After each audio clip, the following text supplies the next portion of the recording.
প্রথম দেখাতেই মনে হবে সময় যেন থমকে গেছে 1400 বছর আগে। রাজধানী ঢাকার ধানমন্ডি তাকওয়া মসজিদ প্রাঙ্গণে পা রাখলেই চোখের সামনে জীবন্ত হয়ে ওঠে নবীর যুগের সেই পবিত্র সময়।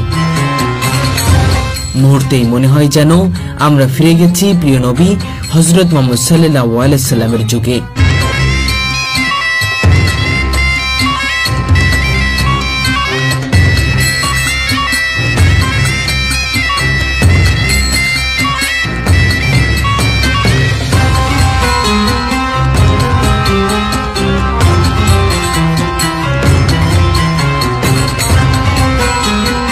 এমন সময় যখন ইসলামের আলো ছড়িয়ে পড়েছিল সমগ্র আরব উপদ্বীপে, যখন মানবতার শ্রেষ্ঠ শিক্ষক নিজ হাতে গড়ে তুলেছিলেন ইসলামী সভ্যতার ভিত্তি। এই অসাধারণ দৃশ্যটি যেন ঢাকার বুকে নবীন এক মদিনা। এখানে নির্মিত হয়েছে রাসূল সাল্লাল্লাহু আলাইহি সাল্লামের যুগের সেই সরল পবিত্র পরিবেশের এক বাস্তব প্রতিরূপ।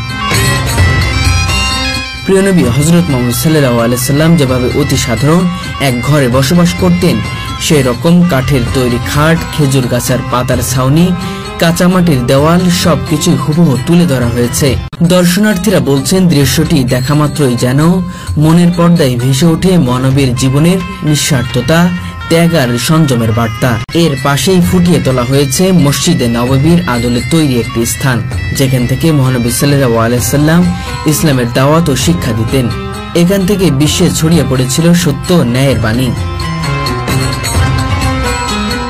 রাসূলের ঘরের পাশেই স্থাপনা করা হয়েছে আম্মা আয়েশা রাদিয়াল্লাহু আনহুর ঘরের প্রতিরূপ, যেখানে প্রতিফলিত হয়েছে সেই সরলতা ও সৌন্দর্য যা ছিল নবীর পরিবারের জীবনের অংশ।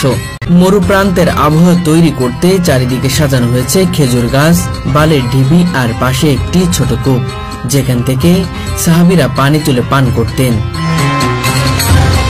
আবার রয়েছে যুদ্ধের সময় ব্যবহৃত নবীজের তাঁবুর প্রতীকী নির্মাণ, যা দর্শকদের মনে করিয়ে দেয় ইসলামের সংগ্রামী সূচনাকালের ইতিহাস।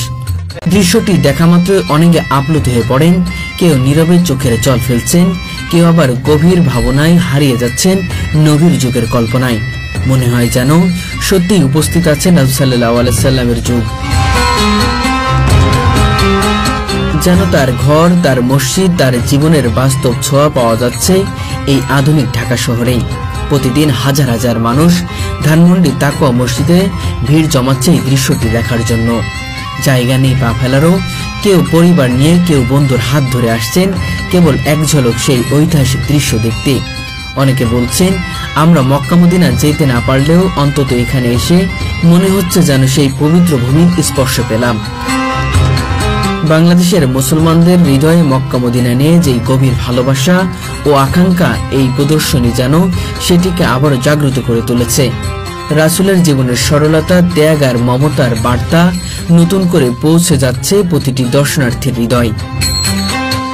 তাকওয়া মসজিদ কর্তৃপক্ষের এই উদ্যোগ সত্যি প্রশংসনীয়। তারা বলছেন আমরা চাই মানুষ যেন ইসলামের ইতিহাস চোখে দেখে, হৃদয়ে অনুভব করে এবং নবীর জীবন থেকে শিক্ষা নেয়।